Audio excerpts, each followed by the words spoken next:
What's up, you Flux Automator you, and welcome back to another video where I'm stress testing this Neo 2, the DJI Neo 2. And in this video, I've got a list of tests that I'm gonna put this through to see how well it is. You may have seen my other video, and this is the part 2. So the first one is the distance tracking. So I wanna see how far I can send this out, and it will continue to track me using the controller.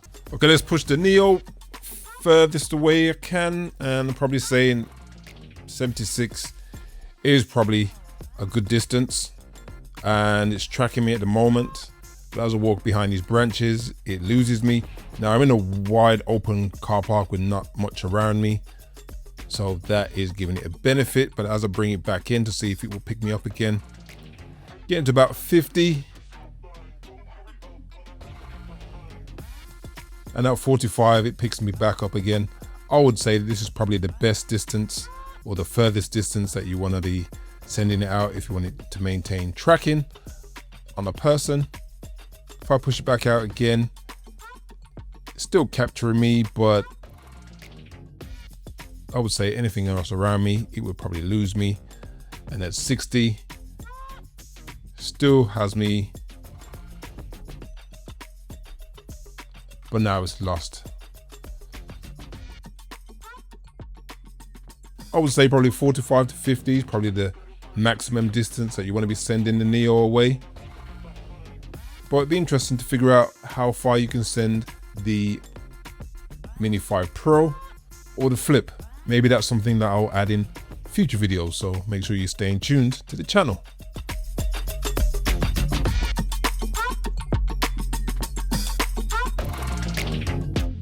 Okay, so now you may have seen my other videos where I've tested the speed of the Mini 5 Pro, Mini 4 Pro, and the Flip. So let's see how fast the Neo 2 can go. So I'm gonna put it over the same distance, and I'm gonna compare the times and see how well this does. 3, 2, 1.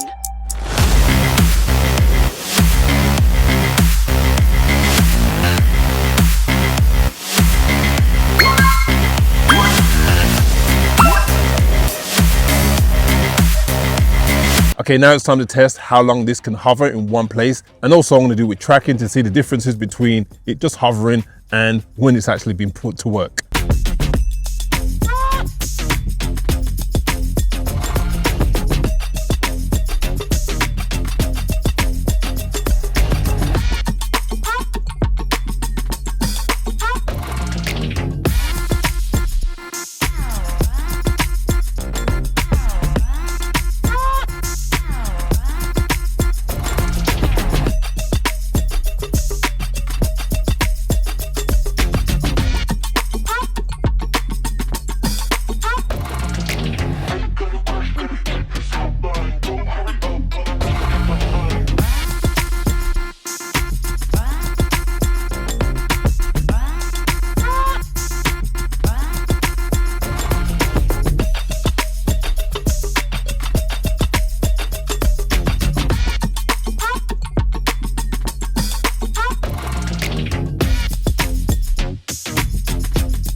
Now let's test to see how far I can send this out when I'm using the hand gestures.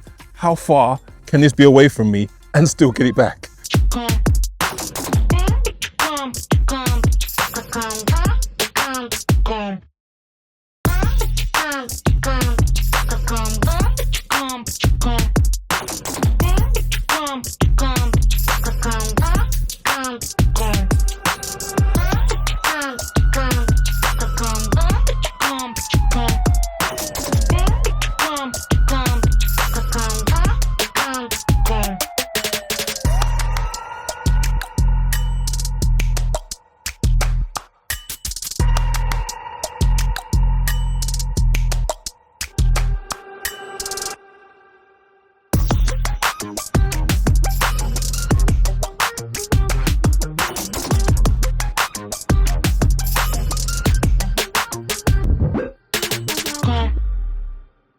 Okay, so before I move forward in the next segment of the video, what I want to do is show you what the obstacle avoidance does when you are using those flight modes. Now the Neo does something that is superb, but also there's something that you need to be aware of and look out for when you are setting up those modes. Now the first point I want to show is when you are doing something like the circle and it has to back up. What the Neo will do, if there isn't enough space behind it, it will try and go to that position, and then if there isn't enough space, then it's going to come back to you with a flashing yellow light telling you that there isn't enough space and you need to help me out a little bit here. Point to be aware of is when you send it out, making sure the space is clear enough. Now, one of the things that it doesn't do well with is something like a fence where it can't really see properly. So it's going to end up crashing in that situation because it's not good at detecting metal fences.